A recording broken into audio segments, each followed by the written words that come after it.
Hey there, nerds and nerdettes. It's Rick here, and I'm back with the review. This time I'm going to be reviewing the Friday the 13th, Part 6, Jason Lives, Jason Voorhees action figure. Now, before I get into the review itself, let's go ahead and take a look at the packaging, as always.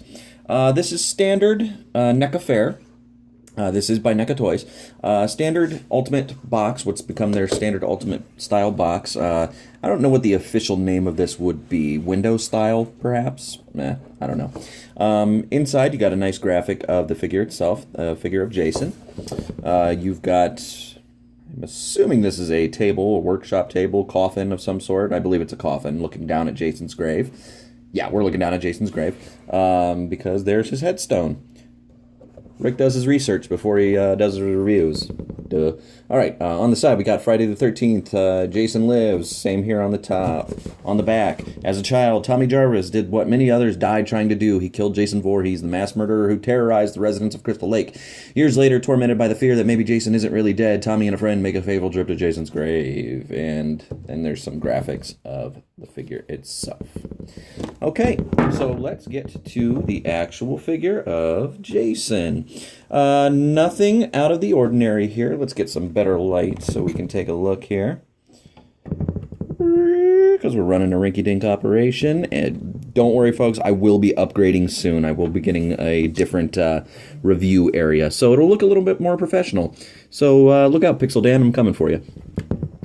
Anyways, okay, so the figure itself, nothing out of the ordinary here with NECA Toys. They are known for their excellent sculpting. Nothing out of the norm here. Just a perfect representation of the Part 6 Jason.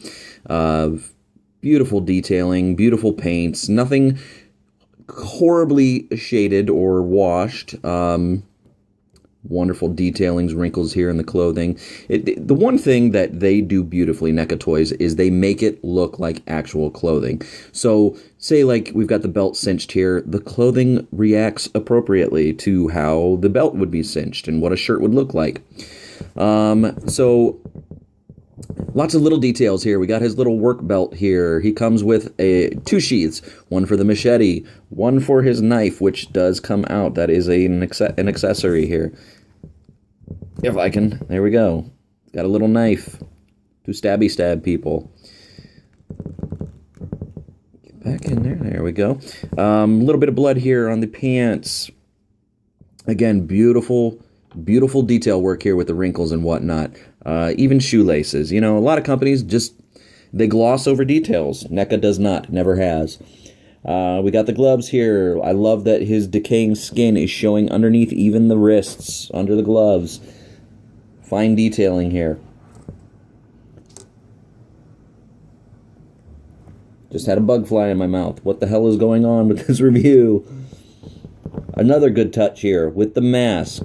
It does come off. So if you want to include that as an accessory, mask comes off. Wonderful detailing here in the face. This is definitely the decaying, dying Jason Voorhees from Part 6. Very zombified, as opposed to the Hills Have Eyes version that we usually get from the Jasons. This is a guy who's been dead for a while. And, yeah, it's hard to really complain about NECA figures. If I'm going to find any complaints, it's that he only came with one extra hand. It'd be nice to have like a splayed, like drama hand, you know, like he's in the pose I have him in, getting ready to swing his machete. But he only comes with this one extra hand, which is a smaller hole like the left fist, as you can see, for this, which actually snapped in half. Otherwise, I'd put it together and show you what it looks like. Which I believe is supposed to be the spear that he used in the movie. I don't know, it's been so long since I've seen it. He also comes with a headstone, Jason Voorhees headstone, which is appropriate considering the movie. Again, it's been a while since I've seen it, so if I'm recalling correctly. Let's put the mask back on here.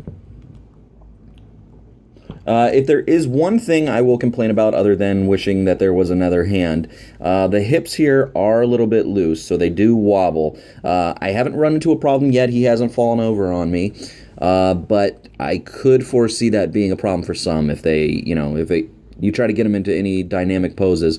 I usually just have them pretty static, standing there like so. But if you try to get them into any dynamic poses, I'm afraid those hips are not going to hold. I don't know what happened there in production, but those definitely need tightened up. But otherwise, this is another knockout home run from NECA Toys. They rarely disappoint. I'm going to be hard-pressed to find anything to complain about with this figure. It's got beautiful sculpting, beautiful paints. I'm loving the detail. A bunch of blood here, there, everywhere. Lots of detail in the zombie face. Yeah, hard-pressed to find a thing wrong with it other than the loose hips and probably wanting a more dynamic hand.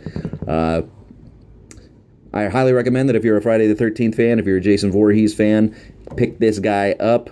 Their ultimates do not last very long, and when they're gone, they're gone. So pick this up, guys. Friday the 13th, Part 6, Jason Voorhees. Highly recommended.